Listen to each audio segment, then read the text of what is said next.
Chapter 14, Resource Utilization, Its Causes and Effects. At Arnold's, we parked behind Joey's station wagon just as he was stepping out of the driver's side. Shouldn't we help in some way, Mom asked, until she saw him standing. On second thought, Joey can handle it, but we're going with him. I got out of the car. No matter what happened, Arnold might need help, either during or after. I started walking toward the house, Mom and Dad with me. Grandma brought up the rear. I knew, or I thought I knew, what was coming. Joey had gone to the porch slowly, closing the screen door quietly behind him. By the time we were close to the house, if the front door was locked, it didn't slow him down. He hit it with his shoulder, took it off its hinges, and was out of sight. There was a muffled thumping sound. Oh no, Rock or his men might have a gun. Later, I found it was just the sound of one of the men having his head jammed into the dishwasher, without opening the door of the washer. After the thumping, there was a second or two of silence, followed by a scream, and one of the men was thrown out the front door so hard he took the porch screen off its hinges and was propelled into the yard, riding the screen on his hands and knees like it was a bodyboard, until he hit the elm next to the walkway. The elm was probably 100 years old, very big, and didn't give a millimeter when the man plowed into it face first. A few seconds later, Joey came out with Rock in his right hand and another man in his left, carrying them like cats on the backs, by the backs of their necks. The first man was still in the kitchen, jammed into the dishwasher. Later, I found out that Rock and the three others had been in the kitchen with Arnold tied to a chair. They thought Arnold had told me to come to his place, and they'd been planning to force me to give them the money when I came. I told you, Joey said, to leave the sponsor alone, or I would pinch your head.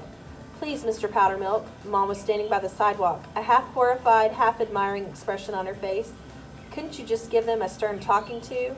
Yes, but I did that before when they made their trouble the first time. I told them that I would pinch their heads if they came back. They came back anyway. Talking to them won't help. Pinching their heads will. Grandma was nodding. I won't come back, Rock said. I promise this time, I really do. You don't have to pinch my head, really. I'll do what you say.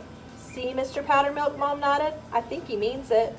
Joey stared at Rock in one hand, then studied the man on his other hand. In his other hand, he peered over my father, who shrugged and said, He seems to be telling the truth. Then Joey turned to Grandma, who said, Probably not the best move, young man, although personally I'd like to see you pound the snot out of them.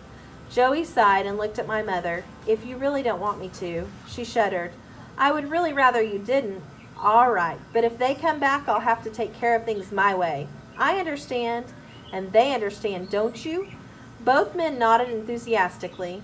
Then please let them go, Mr. Powdermilk, Mom said.